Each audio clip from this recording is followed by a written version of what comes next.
She made so much money that she was able to buy her father a car. Her experience while growing up as a child was wrong. She has to pay the price for her actions while she was still young. The love of your life is not just one person.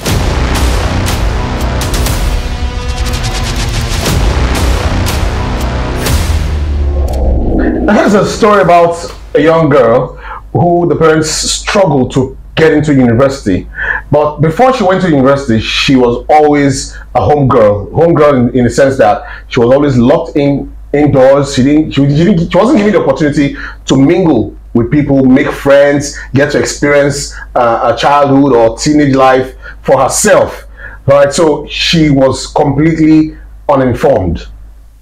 Now, getting to university, she made some friends who introduced her as a naive young girl into what is called hookup, all right, or what some of us call runs. Now, she got into hookups where she had to travel across the country. She traveled to Abuja, Lagos, other places across the country and made money for herself. In the course of her trips and making money while in school, she made so much money that she was able to buy her father a car. Went further to get her mother one also. Then she proceeded to opening a shop, a business for the mother, so the mother could leave the home and go somewhere and make a living for herself. Now, you would wonder, all this while, no one questioned where the source of money was coming from, but that's not the cause of this story. She went through school, she graduated, she was able to save enough for herself to set up a business, to become an entrepreneur, so she didn't need to work for anyone. So she had her own business and doing very well. Still, don't forget, she's still a very young lady. Now, in the course of her business running and living her life, she met this very young gentleman doing very well for himself also. Now, while they kicked off a relationship and started dating, but in the course of the relationship, it became very serious that they wanted to settle down with each other. The guy got to meet her parents and he was immediately accepted and of course brought into the family like a son. Now it was the time for the guy to introduce her to his own family. Immediately they got to the family house, the guy's parents' place. The father of the guy kind of recognized the young lady, but she didn't actually pay attention to whether she was recognized or not. But when she left the house, she got a call from the father of the young man. She innocently took the call and wanted to just speak with him, and behold, he reminded her that she was once an acquaintance. She was booked, all right, for her services by this very man, the father of this young guy she wanted to get married to, for her sexual services, her hookup services in Abuja. And not once, of course, because probably she came under recommendation, or probably he would have also recommended her to his friends, because that's how the business works. So the instruction the father of the boy gave her was that you have to leave my son alone, because I cannot allow you marry my son knowing the kind of background or where you are coming from. And don't tell my son that I confronted you with these points and reason why I have to leave. Just tell him you are done with the relationship. Don't give any fake an excuse and end the relationship immediately. Now she's at the crossroad. She needs your help on what next to do. Should she just end the relationship and move on, like the father of the guy is advising her to, or instructing her to, or should she let the guy know what her past was like? And that's just it. So it's up to you now to help us decide what you think should be her next move. I'll be right back.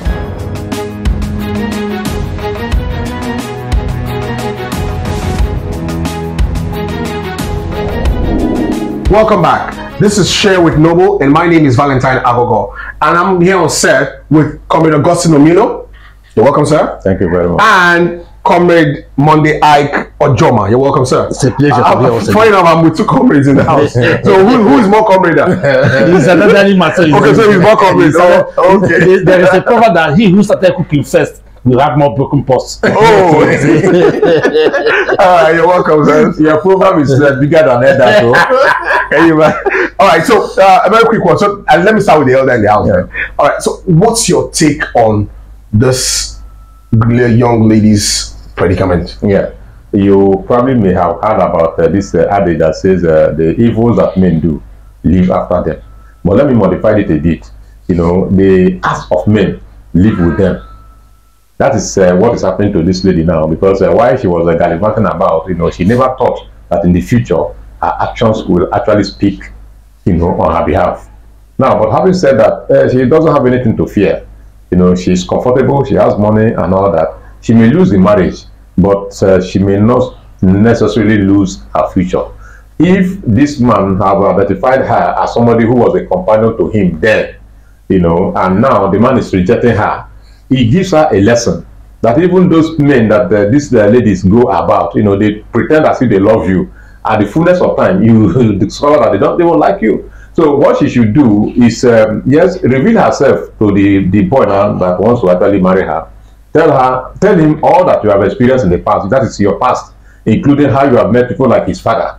Not necessarily mentioning the father, you know, and all that you explored, you know, while you were in school and all that. So that this boy, if he understands you very well, will have to decide whether to still go ahead with you. And if he decides to go ahead with you, then there's nothing the father can do that to stop him. But if after revealing whatever you reveal to him now, and he says, okay, for that reason, I'm not going forward, then forget about it and find your way, you know.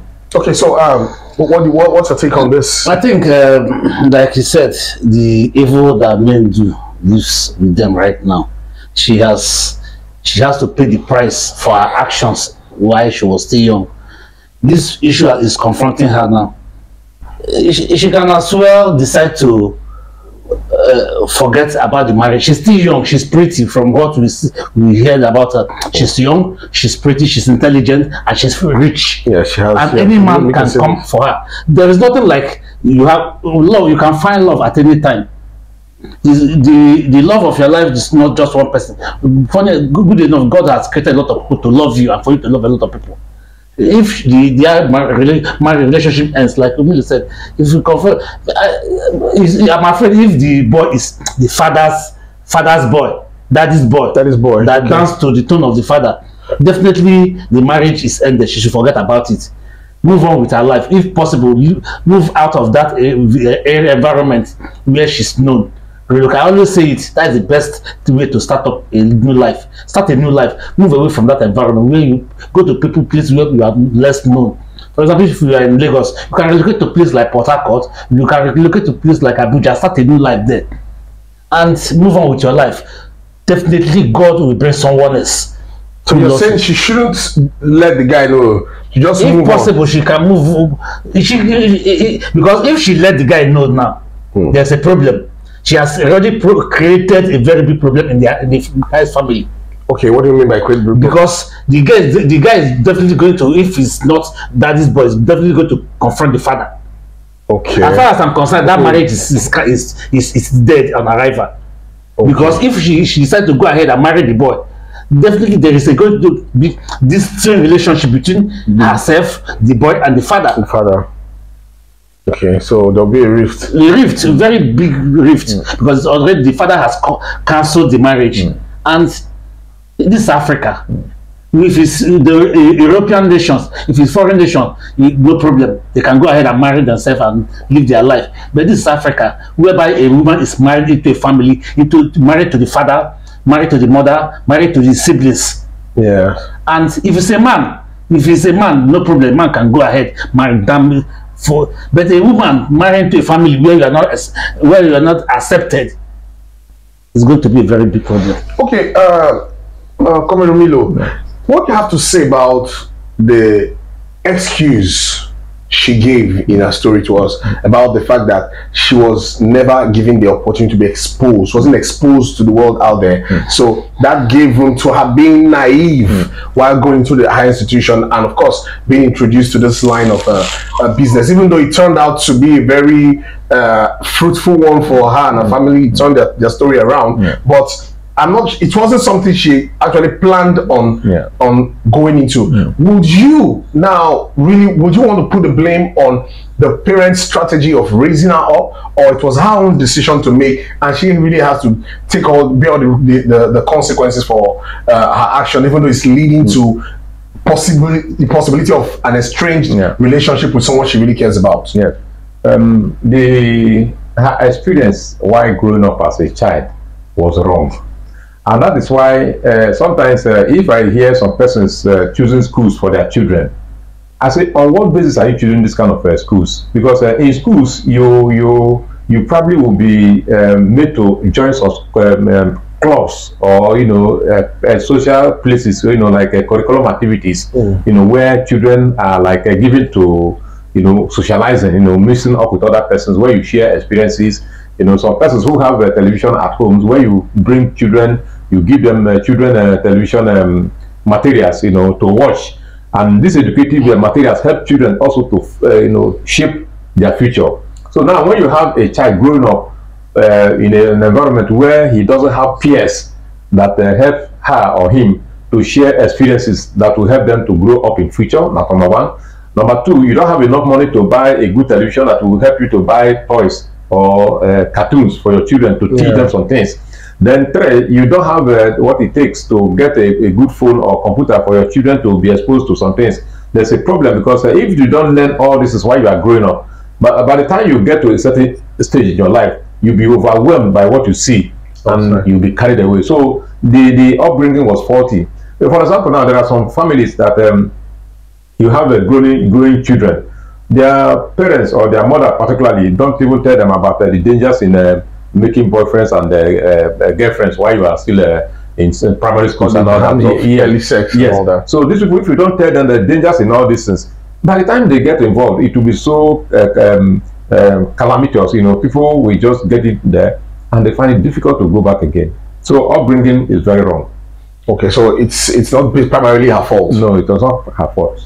Okay, finally, Commander Joma, what would you say about the fact that from her story writing to us, she sent gifts as an undergraduate in millions? Of course, we know how much cars cost nowadays, and setting up a business. All right, and we don't have any report, any account of these gifts being questioned, the sources of this gift being questioned.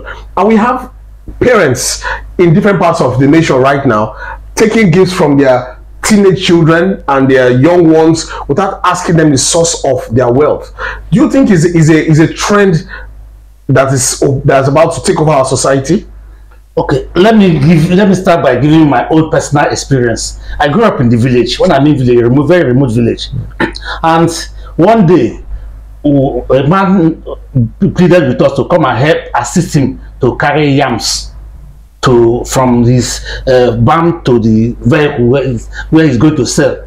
After carrying these yams, the man gave us some yam to take home as a way of appreciation. When I got to, my mom practically chased me away with that yam until she followed me to the man's house to find out if it was the man that actually gave me that yam.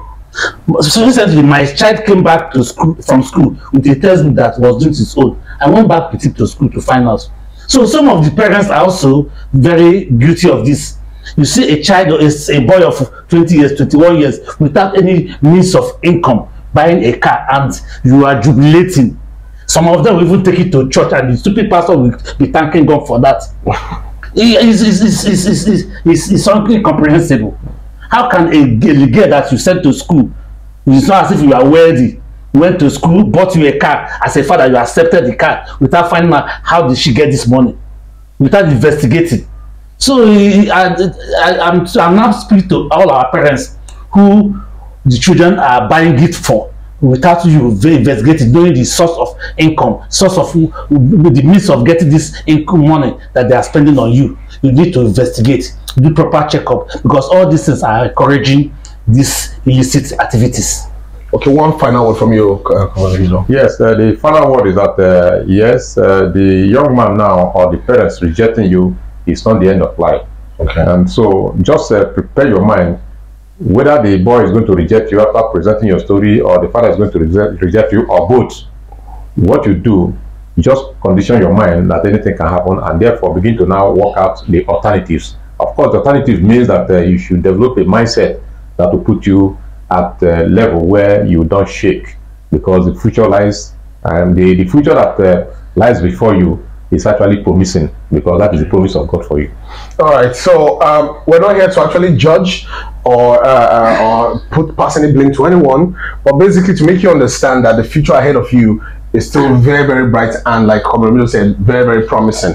Okay, so whether you're accepted by your fiance or not, it's not the end of the world. You still have a very bright future ahead of you, and will still meet someone who would accept you for you, and probably will not have any record of your past, because apparently your past has come to haunt you. Okay, and whether the father of the guy changes his mind or not, you wouldn't want to be responsible for the rift that will come between a father and a son, seeing that they presently have a very perfect relationship. All right, so but now it's up to you out there, our viewers, to let us know what you think about this situation and how best you would want her to approach this particular issue, probably from an experience, from your own experience, or from an experience of a friend or a relative, and how they came out of it. So please do that by letting us know what you think in the comment section. Also, please don't forget to like, share, and subscribe, and click on the notification button to get similar prompt updates on Share with Noble.